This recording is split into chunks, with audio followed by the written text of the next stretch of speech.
Viewers, আপনাদের সকলকে সকালের শুভেচ্ছা। আমি এখন দাঁড়িয়ে আছি ভোলা জেলার বর্ণদিন থানার কাছে ইউনিয়নের চকডের গ্রামে। আমার সাথে যাকে দেখতে পাচ্ছেন ও আমার ছোটো ভাই, মামাতো ভাই, ওর নাম নিমাইচন্দ্র দাস। এখন দুজনে আমরা ঘুরতে বেরিয়েছি, ও আমাকে সব কিছু দেখাবে। তো এখন যেভাবে আপনারা এখানে যে দৃশ্যগুলি দেখতেছেন এগুলা হচ্ছে মানে 2025 সাল। এর আগে কি হয়েছে এগুলা আমার ভাইয়ের মুখ থেকে শুনুন। শুরু করতাম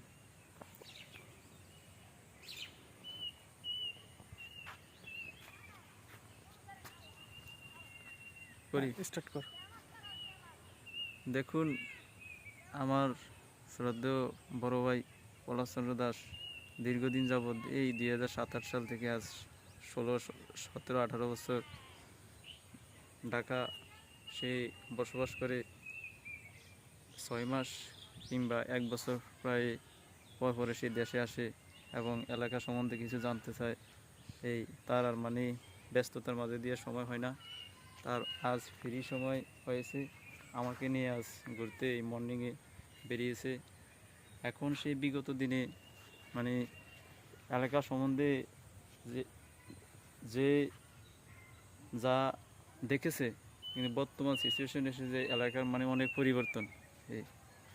আমাদের চারপাশে আগে যে সমস্ত আবাদি অনাবাদি জমিতে বাড়িঘর ছিল না, এখন প্রত্যেক জমিতে বাড়িঘর বলে যে এত অল্প সময়ের মধ্যে 17-18 বছরের ব্যবধানে এত উন্নয়ন কিভাবে অবিশ্বাসযোগ্য। হ্যাঁ, সম্ভব এবং অবিশ্বাসযোগ্য। আমি তাহলে বললাম যে এটা তো আর বিংশ শতাব্দী না, একবিংশ শতাব্দী উন্নয়নের দৌড়পল্লায় সবে এখন সমাজ যেমন দিন বদলের চেষ্টায় পরিবর্তনের ছোঁয়ায় পরিবর্তন হতে চায়। এভাবে হতে হতে একজনের থেকে আরেকজন উন্নতি এবং একজনকে আরেকজন কপি করে এভাবে চলছে। এখন সে এলাকার এবং যে উন্নতি দেখছে তার চোখে সে বিশ্বাসই করতে পারে না যে আমি এই ফারাগের সন্তানে, আমার এলাকা সম্বন্ধে আমি জানি না। কিন্তু তুই ছোটো ভাই এলাকায় থাকিস, এখন তুই তো এলাকার প্রায় সময় দেখি ঢাকা আমার সাথে মোবাইল দিয়ে ফোন আলাপ করস, এই এলাকা সম্বন্ধে বিভিন্ন কিছু বলস। আজ আমি নিজ চোখে দেখতে পারলাম যে আমার এলাকা এই আশেপাশে যে এত বাড়ি, এত ঘর, এত উন্নয়ন, রাস্তাঘাট, পোল, ব্রিজ। এই কিছুক্ষণ আগে একটা জমিতে মসজিদও হয়েছে। এই মসজিদটা হয়েছে আপনার এই 2025 সালের জানুয়ারি থেকে কার্যক্রম শুরু হয়েছে। এই মার্চের 2 তারিখে কার্যক্রম শেষ হয়েছে।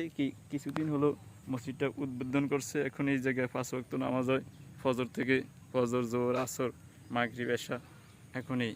এখন কথা হলো যে 18 বছর আগে 2027 সালে এই 2027 সালে যেই এলাকা ছিল অবহেলিত এবং অনাদারিত, সেই এলাকায় এত পুরো এলাকাটা আবাদ ছিল। এখন তো এখানে দাঁড়াইলে আমি এই যে আমাদের বাড়ির দরজা থেকে রাস্তা দাঁড়াইলে পুরোটা একবারে ছিল, খালি খালি ছিল, একবার খালি চোখে যত দূর চোখ যায় সবই খালি ছিল, মরুভূমি।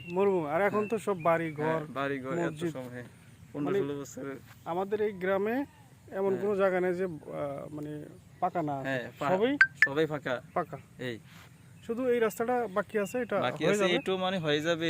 এটার সরকার ক্ষমতায় বসলে এবং নির্বাচনের অপেক্ষার জন্য কিছুদিন ওয়েট অপেক্ষা হইতেছে এবং বিভিন্ন সময় বিভিন্ন নেতারা আসে, এলাকার যারা গণ্যমান্য ব্যক্তি আছে তাদের সাথে আলাপ আলোচনা করে যে 2026 সাল নাগাদ এই রোডটাও আমাদের কাছে রোডটাও ফাঁকা হয়ে যাবে। তারপর আর এই এলাকার মানুষেরা কষ্ট এবং দুর্ভোগ থাকবে না। ওকে, ঠিক আছে, ধন্যবাদ তোকে। আর সর্বশেষ আমি আপনাদেরকে একটু জানাতে চাচ্ছি, দেখেন প্রকৃতির কি অপরূপ দৃশ্য।